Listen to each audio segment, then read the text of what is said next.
കൂടുതൽ വാർത്തകളും വീഡിയോകളും കാണാൻ ഈ ചാനൽ സബ്സ്ക്രൈബ് ചെയ്യുക. കൂടെ ബെൽ ബട്ടൺ അമർത്തുക. നമസ്കാരം.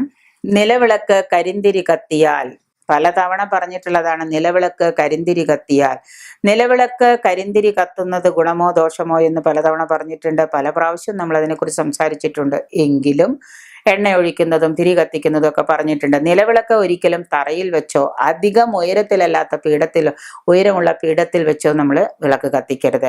അധികം തറയിൽ നിലത്ത് വെച്ച് കത്തിക്കരുത്. വല്ല താലത്തിലോ പീഠത്തിലോ വെച്ച് കത്തിക്കാം. ഒപ്പം തന്നെ അധികം പൊങ്ങിയിരിക്കുന്ന തറയിൽ, ഒരു വലിയ പൊക്കത്തിലുള്ള തറയിൽ നമ്മൾ വെച്ചിട്ട് ഇത് കത്തിക്കരുത്. കുറച്ച് താഴ്ന്ന ഇടത്തരം ഉള്ള പീഠത്തിൽ വെച്ചിട്ടായിരിക്കണം നമ്മൾ നിലവിളക്ക് എപ്പോഴും കത്തിക്കേണ്ടത്. വിളക്കിന്റെ താഴ്ഭാഗം, താഴെയുള്ള ഭാഗം മൂലാധാരവും തണ്ട്, വിളക്കിന്റെ ആ തണ്ട് സുഷ്മനയെയും സൂചിപ്പിക്കുന്നു. അതായത് തണ്ടിനെയാണ് സുഷ്മന. അപ്പൊ മൂലാധാരം, സുഷ്മന നാഡി. മുകൾ ഭാഗമാണ് ശിരസിനെയും, വിളക്കിന്റെ മുകൾ ഭാഗം ശിരസിനെയുമാണ് പ്രതിനിധീകരിക്കുന്നത്. ഇനി വിളക്ക് കത്തുന്ന ദീപം, നമ്മൾ നിലവിളക്ക് കൊളുത്തി വെച്ച് കഴിഞ്ഞാൽ വിളക്കിന്റെ തിരി, ആ നാളം, ദീപം, കത്തുന്ന ദീപം നമ്മുടെ നെറ്റിയിലെ ആജ്ഞാചക്രത്തെയാണ് സൂചിപ്പിക്കുന്നത്. നമ്മുടെ നെറ്റിയിലെ ആജ്ഞാചക്രമാണ് നമ്മളുടെ എല്ലാ കൺട്രോളുകളും ചെയ്യുന്നത്. അതിനെയാണ് സൂചിപ്പിക്കുന്നത്. ദീപം കത്തുമ്പോൾ തിരിയിൽ നിന്ന് എണ്ണ നിരന്തരം, ദീപം കത്തുമ്പോൾ തിരിയിൽ നിന്ന് എണ്ണ നിരന്തരം, തിരി ഇങ്ങനെ കത്തി കത്തി ചെറുതായി നിങ്ങൾ കണ്ടിട്ടുണ്ടല്ലോ. അപ്പൊ അതിലെ എണ്ണ നിരന്തരം ഇങ്ങനെ ചലിച്ച് വായുവുമായിട്ട് സമ്പർക്കത്തിൽ ഏർപ്പെടും. തിരി കത്തിച്ചു കഴിഞ്ഞാൽ, ദീപം കത്തിച്ചു കഴിഞ്ഞാൽ എണ്ണ വലിച്ചെടുത്ത് ഇങ്ങനെ തിരി കത്തുന്നതനുസരിച്ച് ഇത് വായുവുമായിട്ട് സമ്പർക്കത്തിൽ ഏർപ്പെടും. അപ്പൊ ആ സങ്കരം ഉണ്ടാകുമ്പോൾ പ്രകൃതി തന്നെ അതിനൊരു ഓംകാര ധ്വനി കൊടുക്കുന്നുണ്ട്. പ്രകൃതി തന്നെ അതിനിങ്ങനെ വിളക്ക് കത്തുന്നിടത്ത് പോയി ശ്രദ്ധിച്ചു നോക്കിക്കഴിഞ്ഞാൽ, സൈലന്റ് ആയിട്ടിരുന്നിട്ട് ശ്രദ്ധിച്ചു നോക്കിക്കഴിഞ്ഞാൽ അറിയാം, ഒരു പ്രകൃതി തന്നെ അതിനൊരു ഓംകാര ധ്വനി കൊടുക്കുന്നുണ്ട്. ആ ഓംകാര ധ്വനി പ്രണവ മന്ത്രം പോലെ, ആ ധ്വനിയെ നമ്മൾ ഓംകാരം എന്ന് വിശേഷിപ്പിക്കുന്നു. 2, 5, 7, 7ന്റെ ഗുണിതങ്ങൾ, ഇങ്ങനെയൊക്കെയാണ് നമുക്ക് തിരികൾ കൊളുത്താൻ, വിളക്കിൽ തിരികൾ ഇടേണ്ടത്. 2 തിരിയിടാം, 5 തിരിയിടാം, 7 തിരിയിടാം. 7ന്റെ ഗുണിതങ്ങളായിട്ട് 7, 14 തിരികളുള്ള വിളക്കുണ്ട്. അപ്പൊ അങ്ങനെയൊക്കെ ഇടാം. പിന്നെ വിളക്ക് കത്തിക്കുന്നതിനും ചില ചിട്ടകളും മട്ടങ്ങളൊക്കെ പറയുന്നുണ്ട്.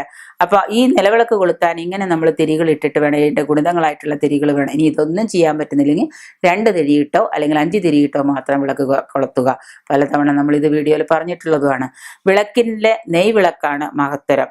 എണ്ണയൊഴിച്ച് വിളക്ക് കത്തിക്കുന്നതിനേക്കാളും നെയ്വിളക്കിന് മുന്നിലിരുന്ന് നമ്മളുടെ അഭീഷ്ടസിദ്ധിക്കായിട്ട് പ്രാർത്ഥിച്ചു കഴിഞ്ഞാൽ തീർച്ചയായിട്ടും ആ കാര്യം നടക്കും എന്നുള്ളത് വളരെ ഉറപ്പായ കാര്യം തന്നെയാണ്. അപ്പൊ നെയ്വിളക്കാണ് ഏറ്റവും ഉത്തമം. ഇനി നെയ്യിന് വില കൂടുതലായതുകൊണ്ട് നെയ്യ് ഒഴിക്കാൻ സാധിക്കുന്നില്ല എല്ലാ ദിവസവും എന്നുള്ളത് കൊണ്ട് എന്ത് ചെയ്യണം?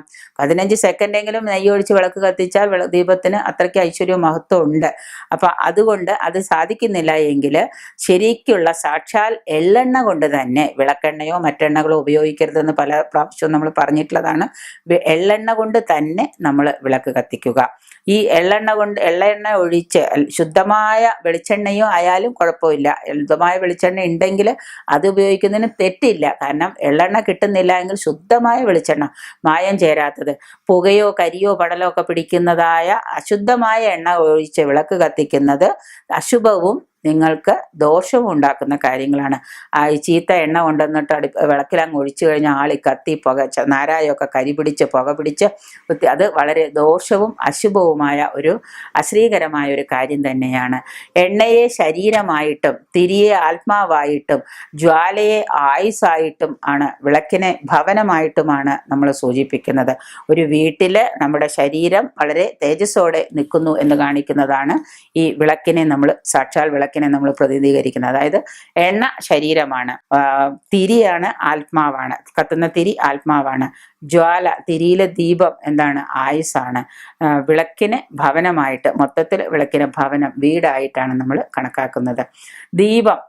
ദീപം കത്തിക്കുമ്പോൾ ഇങ്ങനെ കൊളത്തി കഴിയുമ്പോൾ പൊരിഞ്ഞിങ്ങനെ പൊടിന്ന് പൊട്ടി കത്തുക, മലിനമായിട്ട് കത്തുക, ആളി കത്തുക, ഒരു ശബ്ദത്തോടു കൂടി അണഞ്ഞു പോവുക, അകാരണമായിട്ട് ദീപം അണയുക, ഒരു ശബ്ദത്തോടുകൂടി കത്തിക്കുമ്പോൾ തന്നെ ഒരു ശബ്ദത്തോടു കൂടി പൊരി ഇങ്ങനെ പൊട്ടുന്ന ശബ്ദം കേൾക്കുക, ഈ മങ്ങിയും ചെറുതായിട്ടും ഇരിക്കുക, കത്തിച്ച് കുറച്ചേരം കഴിയുമ്പോൾ മങ്ങി ചുങ്ങിയിരിക്കുക, ഇങ്ങനെയുള്ള പല കാരണങ്ങൾ കൊണ്ടും വിളക്ക് കത്തിച്ച് ഇങ്ങനെയൊക്കെ സംഭവിച്ചു കഴിഞ്ഞാൽ അത് വളരെ ദോഷം തന്നെയാണ്, അശുഭ ലക്ഷണങ്ങൾ കാരണങ്ങൾ തന്നെയാണ്.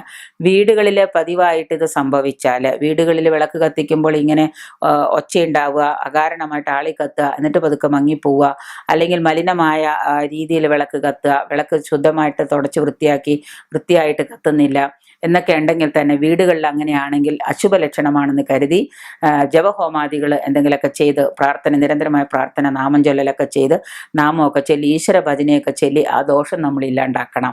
എന്നിട്ട് ഇനി കത്തിക്കുമ്പോൾ നമ്മൾ ശ്രദ്ധിക്കണം, വിളക്ക് കഴുകി തുടച്ച് വൃത്തിയാക്കി നല്ല ശുദ്ധമായ എള്ളെണ്ണയില്ല, നെയ്യും ഇല്ലെങ്കിൽ കുറച്ച് നല്ല ശുദ്ധമായ വെളിച്ചെണ്ണ എടുത്ത് അതിലൊഴിച്ചിട്ട് തിരി നല്ല ഭംഗിയായിട്ട് കത്തിച്ച്, നല്ല സ്വർണ്ണവർണ്ണ നിറത്തിലുണ്ടായിട്ട് നേരെ നിന്ന് കത്തുന്ന ദീപം, നമുക്ക് കാണുമ്പോൾ തന്നെ കണ്ണിന് കുളിർമ, മനസ്സിന് കുളിർമ തോന്നുന്ന തരത്തിലുള്ള ദീപം കത്തിക്കുന്നത് കൊണ്ട് നമുക്ക് ശുഭമായ കാര്യങ്ങൾ നമ്മുടെ ഗൃഹത്തിൽ സാധിക്കുകയും, നമ്മുടെ വീട്ടിൽ ദുരിതങ്ങളും ബുദ്ധിമുട്ടുകളും ഉണ്ടെങ്കിൽ കത്തിച്ചു വെച്ചിരിക്കുന്ന നിലവിളക്ക് കണ്ടാൽ അറിയാം.